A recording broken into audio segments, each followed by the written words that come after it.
Hi, Internet. I'm Julia from V96, hanging out with Lennon Stella. Hello. Hi, how are Hi, you? I'm so good. How are you? I'm good. So, how's everything been? Everything's been amazing. The tour has been so much fun. We were on for like a week, and then I went back for like 2 days, went home, and now just getting back in the groove of it. But it's been so fun. What do you do with your downtime? Just like absolutely nothing? Nothing. Yeah. A whole lot of nothing. I love to, when I'm home, I'm just like a hermit in my house, and I just want to just chill and be alone and sit in my own solitude, like in my own little world. So yeah, I love just chilling when I'm not busy. Yeah. And I'm sure you're hearing this over and over, but congrats on everything with the Thank you. Chainsmokers and your song with them and Millennium. I mean, I know a lot of people are seeing that, but to you, was doing that collab like a dream to you, like doing a collab with like a bigger artist? Oh yeah, and I've been such a fan of Chainsmokers for so long. Like when they came to Nashville like 4 years ago maybe, I saw their show and I was just like, I went, it was for like a Halloween show. I went, got all dressed up. Like I've literally been such a fan for so long. So doing a show with, doing a song with them is so crazy, and then being able to perform it every night it's such a cool experience. Like it's really, really surreal to me. How did you get to connect with them? Well, they're on the same label as me, and I think that's kind of how it got intertwined. And then we have a mutual friend in common, Emily Warren, who I think also was a big reason why my name was kind of thrown in the bucket of names. But yeah, it's just, and we just all hit it off, and it's been a great vibe. What has been like your biggest career high so far? Is that up there? I don't know. It's hard because like in the moment it's just like there's such a, I don't know. There's so many different things that feel so higher, and then I'm like, how, I don't know. It's so crazy because in the moment things feel so different. But I think right now I'm like living, this is like the peak of my life. Like I this love hearing tour, that. it's so fun. And I'm just, the overall energy and vibe of everyone a part of it is such a dream to me. And I'm just like such an energy person, and having it be like so amazing and so massive, and being in arenas every night, but then also just being like really warm crew and really warm, like just group of humans. I'm like, it makes it that much better for me. Yeah. So yeah, I love it. Are you one of those people who has to have like a morning routine or like something to keep like your energy in check when you're like doing stuff like that? Because entertainment is so important. Like if you're not keeping like honestly like your spirit good, like you're not gonna Totally, perform well. 100%. So what does that look like for you? The bus is like decked out with like little fairy lights, and like I bring my dog everywhere, so my dog helps me in that for sure. I'm definitely, I like to have a routine to a certain extent. I like, touring's fun because you can only have a routine to a certain extent, because you're in a new place every night with new people, and it's just constantly changing in a new venue. But that's what I like about it. And then having like, somewhat of the routine of like getting ready and, having all your clothes in the same spot and all that stuff. Like it's nice. And also just literally having my dog is the best. Oh, by far. It really helps. They keep you in check like so well. Yeah, big time. So what did you like envision for yourself a year ago compared to where you're at now? Because I know you've done like a lot of different things, but like I'm solely you like music specifically. I think that doing features and kind of ending up in this world of more so in the pop lane, like I wasn't expecting that, but it felt really natural, and it's happened very organically. And then doing features have kind of brought me in that world without me fully going in that world on my own, which is cool, because obviously, the song I did with Chainsmokers and Millennium is very different than the stuff I do on my own, but I like, it's another love of mine, is that kind of, more so in the EDM world. But so I don't know that, I didn't really know what I was expecting. I just kind of wanted to do whatever felt right, and, just kind of go and ride the wave. So it's felt very natural, but I don't know that when I was, kind of seeing, I didn't see you doing as many features as I have been doing, but I love it.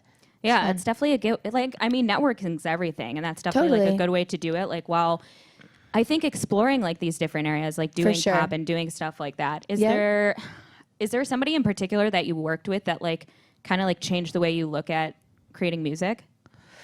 Ooh, trying to think. Malay, there's this producer Malay, who really, I am so obsessed with everything he does, and he in a lot of ways like changed a lot of things for me. He was like, there's obviously a bunch of producers who I've worked with that I love so much, but Malay, like, I was like, felt very understood, and everything kind of changed once I worked with him, of just like my creativity and changing the way I write and changing the way I kind of involve myself in the production side of things. And yeah, so I'm doing like the album with him, and it's like he's definitely someone that shifted everything for me. That's awesome. So how was doing Lala? So fun. It was seriously, that was another peak. I was like, it had to have been. It was so fun. Is looking into the crowd like while you're performing at a festival like much wilder than when you're in like a stadium or like an arena or something like that? It is, because it's so different, because it's so lit. Like you can see everyone like lit up. I mean, not lit. Like, also so that lit. though. Also that. No, I would never say that word. Whew, no. Okay, it's so lit up. Like the sun is shining, so you can see everyone. So it's very, very different. Yeah, than being in a stadium or like in any venue, because it's you can see everyone's face and everyone dancing, but it's amazing. And festivals are like my thing. Like I live for festivals, so getting to play at one, and I kind of in my head I'm like, I know what I crave when I'm in the crowd. Like I want to just have fun and dance and have someone be like a positive energy on stage. So being on the other side of it and giving people what I know that I crave when I'm in the audience is cool. It's fun. That's a good way to look at it. Did you see anything wild happening in the crowd there, like while you're performing? At Lolla, there was these. Oh no, that wasn't Lolla actually. But there was a festival I did right after. This is called Osheaga. They did this sprinkler thing, and it was like this water was spraying like a crazy amount, because I guess they expected it to be like a lot hotter than it was, and it just wasn't that hot. And literally everyone was running as if like some crazy like zombie apocalypse was happening. It was so crazy, but for the most part people are just dancing and sweating and having a good time. Yeah, that's what I like about it. Is like nobody cares. Yeah, it's no one like cares. You're at a Halloween party and you're dressed up and you're just like, I don't care what I look like. That's the best. That's what I love about festivals. It's like you don't have to wear makeup. No one cares what you're wearing. It's just like fun times. Was there anybody you stuck around to watch? Oh yeah. At Lolla, actually, I didn't, because we had to go to this next festival, Osheaga. But there I saw like everyone. I saw Tame Impala, Beach House, Rufus Du Sol, which they all played at Lolla as well. I just missed them because we went to the next one. But yeah. Is there a certain artist that you would just like at this point absolutely die to meet still? Oh my gosh, there's so many. Honestly, right now, Rufus Du Sol or Tame Impala. Okay. I'm like obsessed with them both. Yeah. Would you be like speechless, or do you have things like you are set in your mind to say to them? I don't know what I would do. I think I would just hug them for a long time. I probably wouldn't speak. I just would be like, could I just like hold you in my arms for like a long time? Just come here. Just come. Is there anything that you take from certain artists that like have helped you find like your sound and style? And I know you're kind of experimenting and doing different things, but like, I mean, just getting certain elements from certain people or like ways they perform. Totally. I feel like Stevie Nicks is a big one for me. I feel like obviously I can see that. Oh really? Yeah. And I mean that in the best way. No, yeah, I take that as a compliment for sure. I just think that the way she carries herself, and especially on stage, and just her overall vibe and everything I've ever seen of her is just very graceful and has this presence that's very bright, and like, I don't know, it just feels like calm to me to watch her. It doesn't feel super like, obviously it's a very different style of music, but just kind of she definitely inspires me on stage, and also like stylistically and musically and in every way really, but she's a big one for me. Yeah. Mm-hmm.